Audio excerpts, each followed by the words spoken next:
आजच्या व्हिडिओमध्ये आज आपण महाजनकोसाठी महत्त्वाचे असणारे PYQ प्लस MCQ बघणार आहोत मित्रांनो। नुसतं बघणारच नाही तर डिटेलमध्ये विश्लेषण पण करणार आहोत। त्यामुळे मित्रांनो हा आजचा व्हिडिओ तुमच्यासाठी खूप आणि खूप फायदेशीर ठरणार आहे मित्रांनो।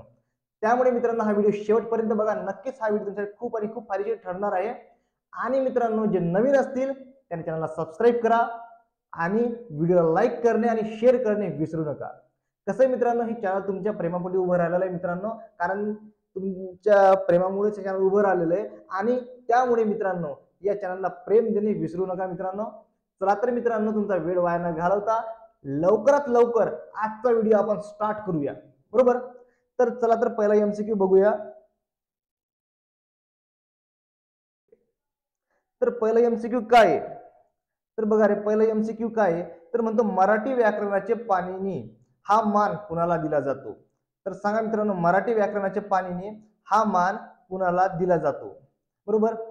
तुम्ही कमेंट मध्ये लवकरात लवकर सांगा मित्रांनो, म्हणजे आपण लवकरात लवकर पुढे जाऊया, बरोबर? तुम्हाला पण कमेंट बॉक्स मध्ये सांगायचं आहे की मराठी व्याकरणाचे पाणिनी हा मान कुणाला दिला जातो, बरोबर? तर आम्ही पेन सिलेक्ट घेतला करून आता तुम्हाला पटकन आन्सर सांगायचं आहे।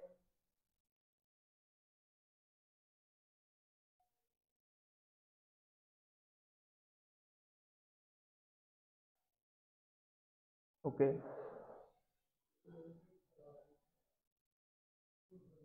तर मराठी व्याकरणाचे पाणिनी हा मान कोणाला दिला जातो? तर ऑप्शन ए एकदम बरोबर आहे। ऑप्शन ए काय आहे? तर दादोबा पांडुरंग तर्खडकर, हे ऑप्शन एकदम बरोबर आहे, बरोबर? चला तर मित्रांनो मग पुढे जाऊया।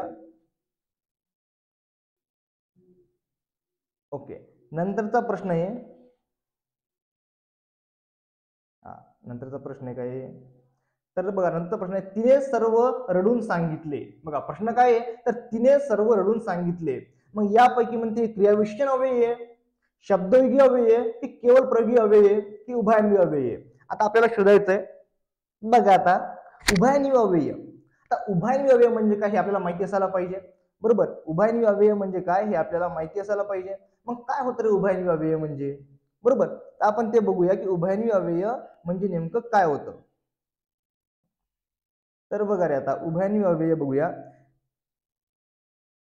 यामध्ये उभयान्वयी अव्ययामध्ये आता बघा, जर दोन शब्द आहे, दोन किंवा अधिक शब्द अथवा वाक्याला जोडणाऱ्या शब्दांना, म्हणजे बघा दोन किंवा दोन पेक्षा अधिक वाक्यांना जोडणाऱ्या शब्दांना काय म्हणतात? उभयान्वयी अव्यय म्हणतात। आता फॉर एक्झाम्पल कसं?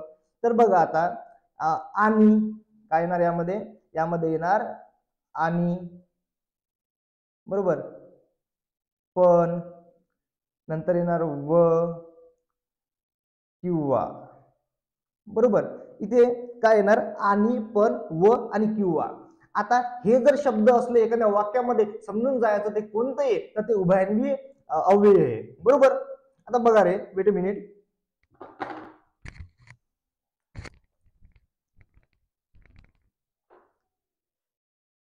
बघा रे, तर ते कोणतं अव्यय आहे? तर ते उभयान्वयी अव्यय आहे।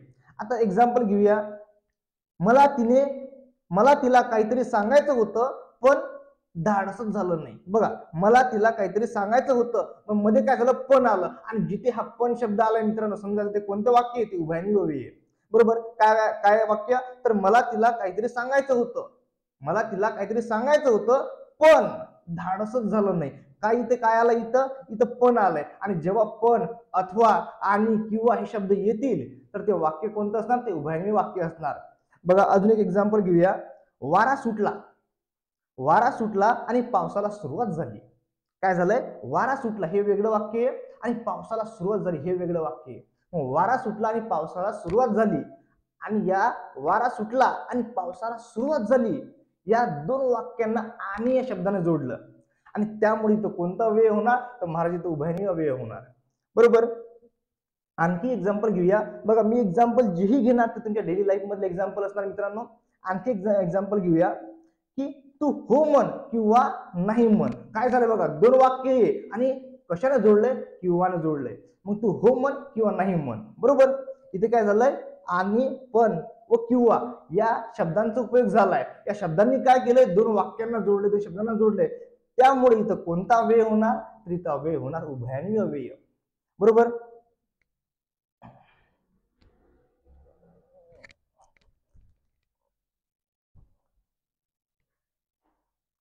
तर तर नेक्स्ट बघूया. Weight a minute. ओके. तर नेक्स्ट बघूया केवळ प्रयोगी अव्यय. आता केवळ प्रयोगी अव्ययामध्ये काय असणार आहे हे बघायचं आहे आपल्याला, की केवळ प्रयोगी अव्ययामध्ये काय असणार आहे. तर बघा, केवळ प्रयोगी अव्यय म्हणजे काय, तर अचानक आलेले शब्द. बरोबर. तुम्ही रस्त्याने चालले, बरोबर, तुम्ही रस्त्याने चालले, अचानक तुम्हाला खूप लांब दोर दिसलाय, बरोबर, आणि तुम्ही लगेच म्हणले अरे बाप रे, दोरी की साप आहे. बरोबर. किंवा मला सापच दिसला, तुम्ही काय म्हणणार, अरे बाप रे किती मोठा साप आहे. बरोबर. मग हे जे तुमचे अचानक जे शब्द येत आहेत याला आपण कोणते शब्द म्हणणार, तर याला आपण म्हणणार केवळ, या शब्दांना म्हणणार केवळ प्रयोगी अव्यय. बरोबर. सपोज एखादी वाईट घटना घडली, आपण लगेच म्हणतो अरे रे काय वाईट झालं राव. बरोबर. म्हणजे हे जे अचानक शब्द निघतात याला आपण म्हणणार केवळ प्रयोगी अव्यय. बरोबर. नंतर येतोय शब्दयोगी अव्यय. नंतर काय, तो शब्दयोगी अव्यय. आता शब्दयोगी अव्ययामध्ये काय होणार, तर बघा रे, शब्दयोगी अव्ययामध्ये काय होणार, तर आपण यामध्ये असे काही शब्द येतील. म्हणजे कसे शब्द येतील, तर पुढे, मागे, वर, खाली, समोर, आणि हे शब्द एखाद्या दुसऱ्या नामानं जोडलेले असतील. काही नाही समजलं सर, है ना, तुम्ही म्हणाल सर काहीच समजलं नाही सर, यावर एखादं एक्झाम्पल द्या म्हणजे आम्हाला लवकर समजून येईल. बरोबर. घ्या मग एक्झाम्पल. बरोबर. तिच्या घरासमोरून गाडी जोरात फिरवित होता. तो तिच्या घरासमोरून गाडी जोरात फिरवित होता. म्हणजे काय होतंय, घर आहे आणि त्याला काय जोडलंय, त्याला एक समोरून जोडलंय. बरोबर. आणि जेव्हा हा शब्दाला असे कंबाईन शब्द होत असेल तर तो कोणता अव्यय असणार, तो शब्दयोगी अव्यय असणार. बरोबर. काय म्हणतोय, तो तिच्या घरासमोरून गाडी जोराने फिरवित होता. नंतर एक्झाम्पल घेऊ, पक्षी झाडावर बसले. बरोबर. काय एक्झाम्पल घेऊ आपण, पक्षी झाडावर बसले. बघा, पक्षी झाडावर बसले. पक्षी कुठे बसले, पक्षी झाडावर बसले. आता झाडावर, झाडाखाली, घरासमोर, बरोबर, हे शब्द जर तुम्हाला दिसत असेल एखाद्या वाक्यामध्ये तर तो कोणता अव्यय असणार, तो असणार शब्दयोगी अव्यय. बरोबर. आता बघा रे, एवढं तुम्हाला क्लिअर झालेलं असेल तर मग आता पुढे बघूया. नंतर येतो क्रियाविशेषण अव्यय. मग आता क्रियाविशेषण अव्ययामध्ये काय होणार. बरोबर. मग आता क्रियाविशेषण अव्ययामध्ये काय होणार, तर बघा रे, आपण एक एक्झाम्पल घेऊया. इथेच एक्झाम्पल घेऊया की तो चांगला खेळतो. आपण एक्झाम्पल घेतलाय की तो चांगला, इकडेच मी खाली लिहितोय, जागा नसेल तिथं मे बी, खेळतो. बघा, तो चांगला खेळतो. आता इथं क्रियाविशेषण आहे आणि जर मी कर्त्याचं लिंगवचन बदललं आणि जर क्रियाविशेषण बदललं तर ते क्रियाविशेषण अव्यय नसणार आहे. बघा, आपण बदलून बघू काय होणार. ती चांगली खेळते, काय झालं, क्रियाविशेषण बदललं, चांगलं तर चांगली झाली, म्हणजे चांगला होता ना, तो चांगला खेळतो, काय झालं, ती चांगली खेळते. बदललं, चेंज झाला, म्हणजे भाऊ क्रियाविशेषण अव्यय होऊ शकत नाही. बघा, आता इथं बघूया आपण, तिने सर्व रडून सांगितले. बघा, तिने सर्व रडून सांगितले, सर्व ऐकतील भाऊ, तू कितीही रड पड कोणी ऐकणार नाही. बरोबर. त्यामुळे तुला तर स्ट्रगल करावंच लागेल. काय म्हणतोय, तिने सर्व रडून सांगितले. आता आपण काय करू, आपण इथं कर्त्याचं लिंग वचन बदलून बघू. आता आपण बघूया, त्याने सर्व रडून सांगितले. बघा, इथं क्रियाविशेषण म्हणजे इथं जे रडून हे बदललं का, नाही बदल, इथं काहीच फरक नाही झाला भाऊ. बरोबर. त्याने सर्व रडून सांगितले, काही फरक नाही झाला. अजून एक एक्झाम्पल सांगतो. बरोबर. अजून एक एक्झाम्पल घेऊ, तो हळू चालतो. एक्झाम्पल दुसरं घेतलं आपण की तो हळू चालतो. आता म्हणा ते हळू चालते, तरी हळूच राहिलं मित्रांनो, म्हणजे इथं काही चेंज झालाच नाही. मग याला आपण काय म्हणणार, याला आपण म्हणणार क्रियाविशेषण अव्यय. म्हणजे कर्त्याच्या लिंगवचनानुसार, कर्त्याचं जर आपण लिंगवचन बदललं आणि क्रियाविशेषणावर काही चेंज झाला नाही तर समजायचं ते कोणतं वाक्य आहे, क्रियाविशेषण अव्यय. ऑप्शन 1 नंबर एकदम बरोबर आहे. बरोबर. तर नेक्स्ट प्रश्न बघूया. ओके. प्रतिक्षण या शब्दाचा समास शोधा. प्रतिक्षण या शब्दाचा समास शोधा म्हणतोय. तत्पुरुष समास असणार बहुव्रीही की द्विगु की अव्यभावी. आता बघा इथं काय झालंय, आता अव्यभावी बद्दल आपण माहिती घेऊया. इथे आ,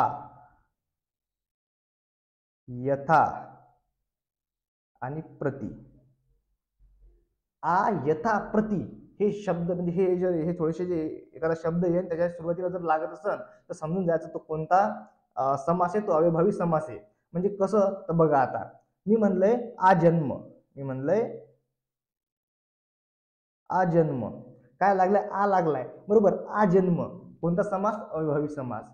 यथा यथाशक्ती बरोबर, यथाशक्ती कोणता समास तर अविभावी समास. आता इथं काय, इथं प्रति आहे बरोबर, प्रतिदिन कोणता समास अविभावी समास. आता इथं काय आहे, इथं हे प्रतिक्षण, मग इथं कोणता समास होणार तर इथं अविभावी समास होणार. ऑप्शन 4 नंबरचं एकदम बरोबर आहे. आणि भाऊसाहेब हे नाही सगळे पीवायक्यू आणि एमसीक्यू आहेत, त्यामुळे मित्रांनो तुम्हाला हे सगळे पीवायक्यू एमसीक्यू करणं खूप गरजेचं आहे बरोबर. तर पुढे बघूया, नेक्स्ट प्रश्न बघूया काय आहे. हा तर नेक्स्ट प्रश्न इंग्लिश मधला आहे. अँटोनिम सांगायचं तुम्हाला. बघा रे, अपेक्षे शब्द काय असणार आहे बरोबर, तुम्ही सांगा, मी लगेच आलोय बरोबर.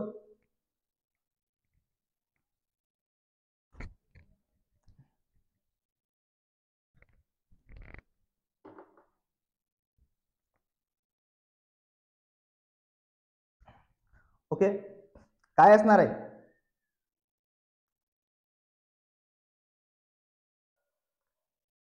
अपेक्षेच्या विरुद्धार्थ शब्द काय असणार आहे, तर अपेक्षा विरुद्ध शब्द असणार आहे हे ऑप्शन 1 नंबरचं बरोबर आहे, मिनिमम असणार आहे बरोबर. पुढे जाऊया.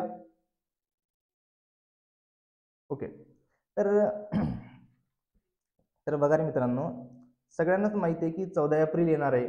14 एप्रिल म्हणजे डॉक्टर बाबासाहेब आंबेडकरची जयंती बरोबर. यांनी कामं तसं केलेलं आहे भाऊसाहेब किती विसरून चालणार नाही मित्रांनो. खूप यांना महामानव बरोबर, सिम्बॉल ऑफ नॉलेज म्हणजे खूप साऱ्या गोष्टींनी डिनोट केले जाते मित्रांनो. आणि कारण त्यांना कामं तसं आहे बरोबर, त्यामुळे अशा महामानवाला विसरून चालणार नाही. म्हणून मित्रांनो त्या अशा महामानवासाठी एवढंच म्हणणार आहे कि गुलामियों के बेड़ियों में पैर भी गुलाम थे, गुलामियों के बेड़ियों में पैर भी गुलाम थे, उनमें भी आवाज थी पर शब्द में विराम थे. गुलामियों के बेड़ियों में पैर भी गुलाम थे, उनमें भी आवाज थी पर शब्दों में विराम थे. उन बेड़ियों को तोड़ के कहा जा तेरा भी नाम है, आवाज ऊंची है मेरी कारण भी संविधान है, आवाज ऊंची है मेरी कारण भी संविधान है. और वो मानवता का ग्रंथ है, समानता ही दान है. वो मानवता का ग्रंथ है, समानता ही दान है, आवाज ऊंची है मेरी कारण भी संविधान है, आवाज ऊंची है मेरी कारण भी संविधान है. आणि अशा या महामानवानिमित्त मित्रांनो, अशा त्यांच्या कार्याला विसरून तर चालणार नाही. आणि त्यामुळे मित्रांनो त्या 14 एप्रिल निमित्त, या भीम जयंती निमित्त मित्रांनो, डॉक्टर बाबासाहेब आंबेडकरांच्या जयंती निमित्त पहिल्यांदा विजन 24/7 ने 20% डिस्काउंट ठेवलेला आहे मित्रांनो. अप टू वगैरे काही नाही भाऊ, डायरेक्ट 20% डिस्काउंट. तुम्ही बघा तुमच्याकडे, तुम्ही आता बघितलं असेल इथे जी पहिल्यांदा सांगतं की पहिल्यांदा 20% डिस्काउंट भेटलंय ज्युनियर केमिस्ट या कोर्स वरती बरोबर. तर ते कोणा बॅच वरती भेटणार तुम्हाला, तर बघा ही बॅच आहे. त्या बॅच मध्ये तुम्हाला जमीर सर असतील जे की double NET double GATE crack झालेले आहेत. नंतर गणेश सर असतील ज्यांचं नेट सेट क्रॅक झालं लेटेस्ट मध्येच. नंतर अक्षता मॅम असतील त्यांचं पण सेट क्रॅक झालेलं आहे. नंतर तुम्हाला निकिता मॅम असतील त्यांनी प्री एक्झाम क्रॅक केलेली आयबीएस पॅटर्नची. म्हणजे असे तुम्हाला शिक्षक असतील शिकवायला की ज्यांनी खूप साऱ्या गोष्टी करून बसलेले आहेत. आणि त्यामध्ये तुम्हाला PYQ session, MCQ session, new batch असणार आहे, पीवायक्यू सेशन भेटणार, एमसीक्यू सेशन भेटणार, सोबत डाऊट सेशन पण भेटणार आहे तुम्हाला. म्हणजे आणि सोबत तुम्हाला टॉपिक वाईज मॉक टेस्ट भेटणार. आणि नंतर 30 एप्रिल नंतर तुम्हाला फुल लेंथ टेस्ट सिरीज भेटणार. आणि नंतर ही फुल लेंथ टेस्ट सिरीज सगळे टीचर डिटेलमध्ये अनालिसिस करून तुम्हाला शिकवतील बरोबर. तुम्हाला काय करायचंय, तुम्हाला फक्त ही जी विजन 24/7 ऍप आहे डाउनलोड करायचंय. त्याचं लिंक या व्हिडिओच्या डिस्क्रिप्शन मध्ये तुम्हाला मिळून जाणार आहे बरोबर. तर पुढे बघूया. बघा हा, आणि महत्वाचं म्हणजे ज्यांना कसं आहे, ज्यांचं टेक्निकल नॉन टेक्निकल झालेलं आहे त्यांच्यासाठी टेक्निकल बॅच पण लॉन्च झालेली आहे. तुम्ही टेक्निकल बॅच पण जॉईन करू शकता. त्यामध्ये पण हे सर्व टीचर आहेत बरोबर, जे तुम्हाला टेक्निकल शिकवतील.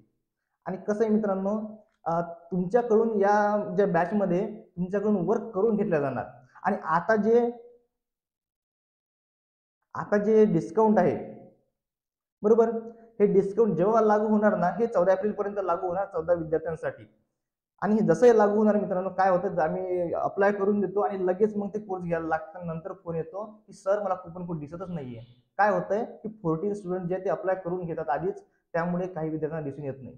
म्हणून त्यामुळे मित्रांनो लवकरात लवकर तुम्हाला जो कोर्स पाहिजे तो कोर्स परचेस करून टाका, बरोबर, आणि स्टडीज चालू करा. नेक्स्ट प्रश्न बघूया. दोन क्षेत्रांच्या क्षेत्रफळांचे गुणोत्तर 4:5 आहे. त्यातील लहान असणाऱ्या क्षेत्रांचे क्षेत्रफळ 324 मीटर स्क्वेअर असेल तर मोठ्या क्षेत्राचे क्षेत्रफळ शोधा. बघा आता रेशो काय आहे? रेशो हे 4:5. लहान संख्या कोणतीही मारा. लहान संख्या काय आहे? तर लहान संख्या 4 आहे, म्हणजे 4 रेशोची लहान संख्या, आणि याची व्हॅल्यू दिलेली आहे 324. आता 4 = 324, मग 1 = what? बरोबर. आता बघा 8 आणि 4 × 4 म्हणजे 81, बरोबर. याने डिवाइड केलं आपण 4 ने तर काय आलं? बघा 4 × 32 आणि 4 × 4, बरोबर. 1 आलाय म्हणजे 81 आलाय, आणि ह्या 81 आलाय म्हणजे 1 = 81. मग 5 = what? तर बघा 5 5 × 5 आलं, 8 × 5 = 40. किती आलंय? 405 आलंय. आन्सर काय असणार? 405. एकदम बरोबर आन्सर असणार, बरोबर. अशा प्रकारे तुमचं मॅथ पण कव्हर केलं जाणार मित्रांनो.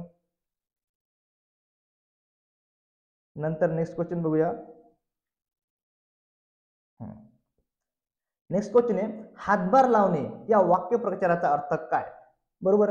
अप्राप्य गोष्ट मिळवणे, मदत करणे, हजर राहणे, गवताचा भार बांधणे. बघा हातभार लावणे म्हणजे काय? आपण म्हणत नाही की भाऊ की भाऊ थोडासा हातभार लाव, हे काम करतो हातभार लाव, म्हणजे काय? नेमकं मदत करणे, बरोबर. हातभार लावणे म्हणजे काय? तर मदत करणे. हा पण PYQ आलेला आहे मित्रांनो, आणि तेही टेक्निकल एक्झाम मध्ये आलेलं आहे, बरोबर. पुढे बघूया. धोंडूने गाय बांधली. धोंडूने गाय बांधली प्रयोग ओळखा म्हणतो, बरोबर. धोंडूने गाय बांधली हा प्रयोग आपल्याला ओळखायचा आहे. बघूया. आता बघा इथे कर्मणी प्रयोग आहे, सकर्मक कर्तरी आहे, भावे प्रयोग आहे, यापैकी नाही. तर बघा आता काय होतंय प्रयोगामध्ये काय ना, कर्मणी प्रयोग केव्हा म्हणणार? जेव्हा कर्माने क्रियापद बदल. इथं कर्म काय? कर्ता कोणी? कर्ता धोंडू आहे, कर्म गाय आहे, आणि बांधली क्रियापद आहे. आता मी जर कर्ता बदलला तर क्रियापद बदललं पाहिजे, आणि कर्म बदललं तरी क्रियापद बदललं पाहिजे. आणि जर कर्त्याने आणि कर्माने क्रियापद बदल नसल तर तो भावे प्रयोग, बरोबर. नो चेंज, भावे प्रयोग. काहीतरी चेंज आहे, तो बघूया आपण कसा चेंज होतो. आता कर्मणी प्रयोग म्हणजे काय? की कर्माने क्रियापद बदललं पाहिजे. आता आपण बघूया कर्माने क्रियापद बदलतं का. तर बघा आपण कर्म बदलू, तर बघा सगळ्यात आधी तर बघू की क्रियापद बदलतं का. धोंडूने बघा धोंडू आहे, आपण धोंडूच्या जागी काय ठेवू? नेहा ठेवून बघू. नेहाने गाय बांधली, बरोबर, म्हणजे आपण फिमेल ठेवलं पण तरीही चेंज झाला नाही. आपण इथं काय? इथे धोंडूने गाय बांधली, आपण काय केलंय? आपण नेहाने गाय बांधली. चेंज झाला का? नाही झाला. आता आपण कर्म ठेवून बघू, आपण कर्म चेंज करू, बरोबर. धोंडूने गाय बांधली आहे ना, आपण धोंडूने बैल बांधला करून टाकू. बघा धोंडूने बैल बांधला, धोंडूने गाय बांधलीचं काय झालं? तर जेव्हा मी बैल टाकला तिथं, या गायच्या जागी मी जेव्हा या गायच्या जागी मी जेव्हा बैल टाकलाय तेव्हा काय झालंय? तेव्हा क्रियापदावर परिणाम झाला. म्हणजे काय झालं? धोंडूने गाय बांधलीचं झालं, धोंडूने बैल बांधला. आणि अशा वेळेस असं जर चेंज होत असेल तर ते वाक्य कोणतं असणार? तर ते कर्मणी प्रयोगाचं वाक्य असणार. बघा परत सांगतोय, कर्ताना जर क्रियापदावर परिणाम झाला तर तो कर्तरी प्रयोग, कर्मानं क्रियापदावर परिणाम झाला तर कर्मणी प्रयोग, आणि जर परिणाम झालाच नाही, कर्ता बदलला, कर्म बदललं, तर तो भावे प्रयोग, बरोबर. पुढचा प्रश्न बघूया. परशारामला म्हणाला. बघा हा पण महत्वाचा प्रश्न आहे. परशारामला म्हणाला, तुझी आई माझ्या वडिलांच्या मुलाची पत्नी आहे, पण माझ्या वडिलांना केवळ एकच अपत्य आहे, तर परशारामचा कोण? बघा हा पण प्रश्न म्हणजे आलेला आहे मित्रांनो, हे पण PYQ प्लस MCQ आहेत. आता बघूया याला कसं सॉल्व्ह करायचं. बघा नाते समजून घेणं आपल्यासाठी काही मोठी गोष्ट नाही, पण यांना थोडा वेगळ्या पद्धतीने विचारला. मग आपण बघूया. तुझी आई माझ्या वडिलांच्या मुलाची पत्नी. बघा तुझी आई म्हणजे कोण म्हणतोय? परशारामला